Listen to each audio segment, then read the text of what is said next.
Very nice, మీరు వాడుతున్నారు, సంతోషం. రాబోయే ఇప్పటికీ 403 సర్వీసులు వస్తున్నాయి. రేపు 12వ తారీఖు 500 అవుతాయి. మొత్తం 700 ఉన్నాయి. ఇంకా 2 నెలల లోపల మీరెవ్వరు కూడా ఆఫీసుకి పోయే పని లేదు.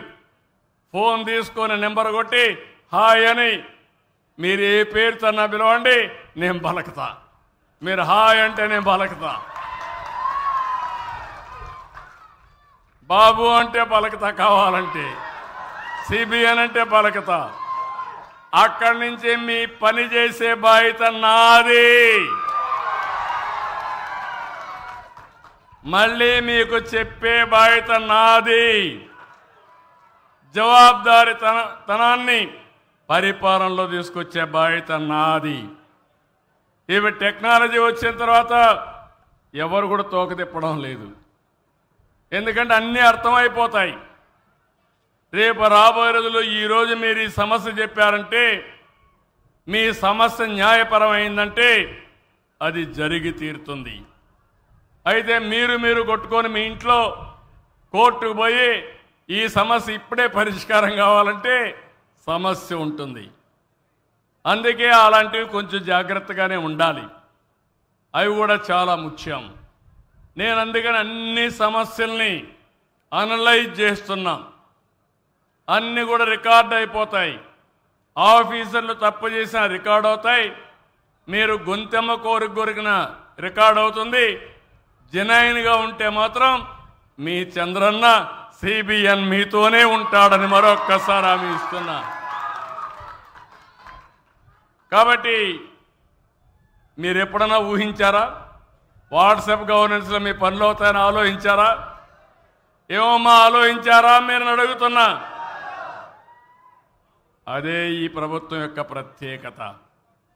ఇంకొక మాట కూడా చెప్తున్నా, నన్ను మోసం చేయాలంటే మాత్రం నేను మోసపోను. ఈ విషయం కూడా మీ అందరికీ స్పష్టంగా చెప్పేస్తున్నా. ప్రతి ఒక్కరికి ఆధారం ఉందా లేదా తెలుసా? అవునని అడుగుతున్నా మిమ్మల్ని. మాకు ఆధార్ తెలిసిన చేలిపైకి ఎత్తండి. అందరికీ తెలుసు.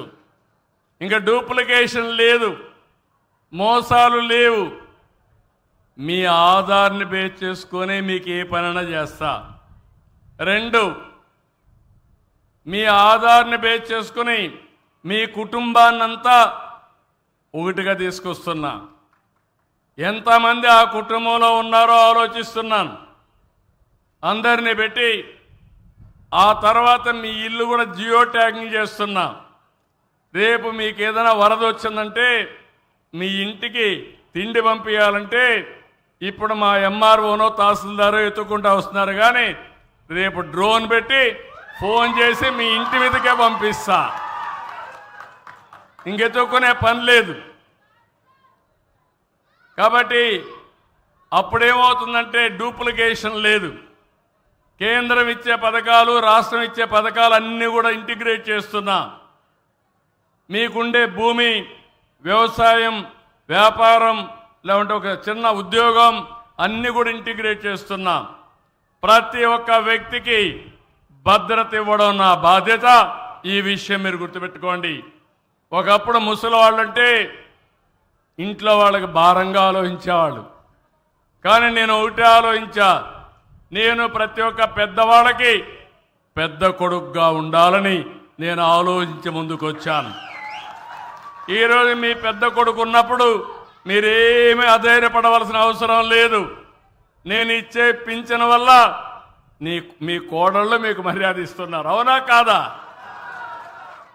పిల్లలు, మనవరాళ్ళు, మనవాళ్ళు మర్యాద ఇస్తున్నారు. అవునా కాదా?